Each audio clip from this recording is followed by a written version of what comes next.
அடுத்தப்புறமா என்னன்னு பார்க்கலாம். இப்போ பார்த்தீங்கன்னா, எல்லாருமே வந்து சாங்ஸ்லாம் பாடிட்டு இருக்காங்க இல்லையா?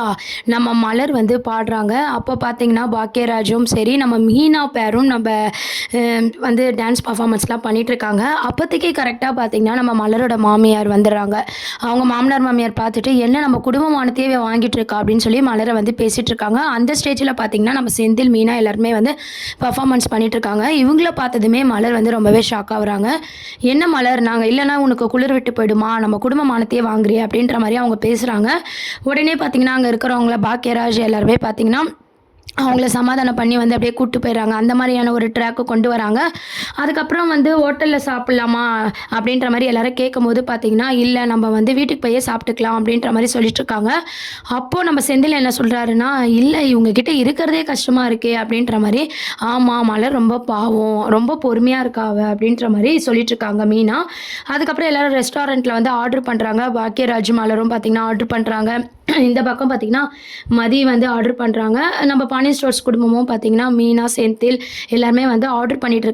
அப்போ வந்து நம்ம மலர் ஆர்டர் பண்ற சிக்கன் ஃப்ரைட் ரைஸ் மட்டும் பார்த்தீங்கன்னா, "வேண்டாம் நாங்க ஆர்டர் பண்ற சப்பாத்தியே நீ சாப்பிடலாம்ல." அப்படின்னு சொல்லிட்டு அவங்க மாமனார், மாமியார் வந்து சொல்லிட்டுருக்காங்க. அதுக்கப்புறம் பார்த்தீங்கன்னா, மதி தான் வந்து அவங்களுக்கு பிடிச்சத சாப்பிடட்டுமே, ஏன் இப்படிலாம் பண்ணிட்டுருக்கீங்கன்னு சொல்லி அவங்களுக்கு பிடிச்ச சிக்கன் ரைஸ் வந்து ஆர்டர் பண்ணி தராங்க. அதுக்கப்புறம் காசு விஷயத்த வந்து நம்ம எல்லாருமே ஷேர் பண்ணி பில் பே பண்ணலாம் அப்படின்ற மாரி சொல்லிட்டுருக்காங்க. நான் தரேன் அப்படின்னு சொல்லி மீனா ஒரு பக்கம் சொல்லிட்டுருக்காங்க. நம்ம மதி ஒரு பக்கம் சொல்லிட்டுருக்காங்க. பாக்யராஜ் ஒரு பக்கம் சொல்லிட்டுருக்காங்க. இந்த மாரி சொல்லிட்டுருக்கும்போது பார்த்தீங்கன்னா, சாப்பிடுற விஷயத்துல எதுக்கு கணக்கு பார்க்கணும்? இல்ல அதெல்லாம் அப்புறம் பார்த்துக்கலாம். முதல்ல சாப்பிடுங்க அப்படின்ற மாரி சாப்பிடுறாங்க. அதுக்கப்புறம் பார்த்தீங்கன்னா, நம்ம பாக்யராஜோட அம்மா, அப்பா வந்து வீட்டுக்கு போறதிலயே வந்து குறியா இருக்காங்க. ஆனா இவங்களுக்கெல்லாம் பார்த்தீங்கன்னா, பீச்சுக்கு போணும் அப்படின்ற மாரி ஆசைப்படுறாங்க. எல்லாருமே பீச்சுக்கு போலாமா? அப்படின்ற மாரி கேட்டுட்டுருக்காங்க. நாங்க வேன்லயே இருக்கோம். நீங்க சீக்கிரம் போயிட்டு வாங்க அப்படின்ற மாரி சொல்றாங்க. அப்போ பீச்ல வந்து செமையா வந்து என்ஜாய் பண்றாங்க. அப்போ நம்ம செந்தில் மீனா கிட்ட கேட்குறாங்க. "என்ன சரியா பேசுறது இல்லையா மதியம் அவங்க ஹஸ்பண்ட் கிட்ட?" அப்படின்ற மாரி பேசிட்டு இருக்காங்க. "இல்ல அது ஒரு பெரிய கதை. நான் அப்புறமா சொல்றேன்." அப்படின்ற மாரி பேசிட்டு இருக்காங்க. இன்னொரு சைட் பார்த்தீங்கன்னா, நம்ம கதிர் இருக்கார் இல்லையா? அதாவது ராஜியோட அப்பாவ வந்து ஹாஸ்பிட்டல் அட்மிட் பண்ணி ஆப்ரேஷன் தியேட்டருக்கு அனுப்புறாங்க. மெடிசன் வாங்கிட்டு வர சொல்றாங்க. இவர் வந்து மெடிசன் வாங்க போயிட்டுருக்காரு. இதுக்கப்புறம் பார்த்தீங்கன்னா, பீச்ல இந்த சைட் பார்த்தீங்கன்னா, என்ஜாய் பண்ணிட்டு இருக்காங்க. பீச்லாம் முடிஞ்சதுக்கப்புறம் அவங்களோட அப்பா, அம்மா பாக்யராஜோட அப்பா, அம்மா வந்து பார்த்தீங்கன்னா, கால் பண்ணி கூப்பிடுறாங்க. டைம் ஆயிடுச்சு அப்படின்னு சொல்லிட்டு. சரி எல்லாருமே வந்து கிளம்பி வீட்டுக்கு போயிடுறாங்க. அந்த மாரியான ஒரு சீன்ஸ தான் இன்னைக்கு எபிசோடா கொண்டு வராங்க. எப்பயோ வந்து பார்த்தீங்கன்னா, எல்லாமே என்ஜாய் பண்ணி வீட்டுக்கு வந்ததும் பார்த்தீங்கன்னா, செந்தில் வந்து கிளம்புறேன் அப்படின்ற மாரி சொல்றாரு. வந்தவர் எப்படி சாப்பிடாம அனுப்புறது? அப்படின்ற மாரி அவங்க கேட்குறாங்க. எப்பவும் போல மலர தான் வேலை வாங்க போறாங்க அப்படின்னு சொல்லிட்டு என்ன சொல்றாங்கன்னா, இல்ல நான் வந்து பசிக்கல. எனக்கு பஸ்ஸுக்கு டைம் ஆயிடுச்சு அப்படின்ற மாரி சமாளிச்சு செந்தில் வந்து கிளம்பிடுறாரு.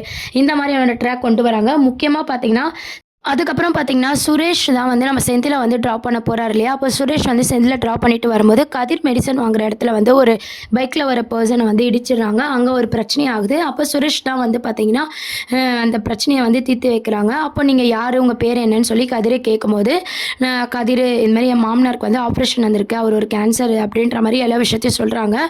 ஆனா பார்த்தீங்கன்னா, தெரியாது நம்ம ராஜியோட ஹஸ்பண்ட் தான் கதிர் அப்படின்ற மாரி சுரேஷ்க்கு எதுவுமே ஞாபகம் இல்ல. பேர மட்டும் கேட்டுட்டு விசாரிச்சுட்டு சுரேஷும் அங்கேருந்து கிளம்பிறாங்க. கதிரும் போறாரு. அதோட எபிசோட் வந்து முடிச்சிருப்பாங்க. இந்த விஷயம் வந்து ராஜிக்கு நம்ம தெரிய வருமா? அப்படின்றத வெயிட் பண்ணி பார்க்க வேண்டியது இருக்கு. ராஜியோட ஹஸ்பண்ட் கதிர் அப்படின்ற ஒரு ஃபோட்டோவ பார்த்தா தான் நம்ம சுரேஷ் வந்து உண்மைய சொல்றதுக்கு வாய்ப்பு இருக்கு. ஏன்னா சுரேஷ்க்கு இப்ப தெரியும் ராஜியோட அப்பா தான் கேன்சர் அப்படின்னு எல்லா விஷயமும் தெரியும். ஆனா அது ராஜியோட ஹஸ்பண்ட் தான் கதிர் அப்படின்ற ஒரு விஷயம் வந்து மூவ் பண்ணியிருக்காங்க தெரியாத மாரி. ஒருவேளை அது தெரிஞ்சதுன்னா ராஜிக்கும் மீனா எல்லாருக்குமே வந்து கதிர் இங்க தான் இருக்காங்க. அவங்க அப்பாக்கு இந்த மாரி அப்படின்ற எல்லா விஷயமும் வந்து தெரியிற மாரி காட்டப் போறாங்க. என்ன ஆக போகுதுன்னு சொல்லி வெயிட் பண்ணி பார்ப்போம். இத பத்தி உங்க கருத்துக்கள கீழ கமெண்ட் செக்ஷன் சொல்லி சேனல சப்ஸ்கிரைப் பண்ணுங்க. Thank you.